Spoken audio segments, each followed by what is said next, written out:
అల్పకాల భోగంబుల కొరకు స్వల్పమైన నీ సుఖముల కొరకు, అల్పకాల భోగంబుల కొరకు స్వల్పమైన నీ సుఖముల కొరకు సృష్టికర్తనే మరచితివి, సృష్టిలు ద్రోహిగా నిలచితివి.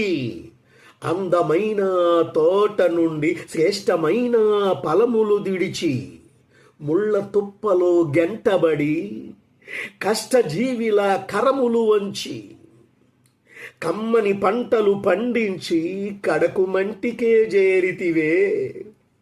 కమ్మని పంటలు పండించి కడకు మంటికే చేరితివే. ఏమిటి విచిత్రం!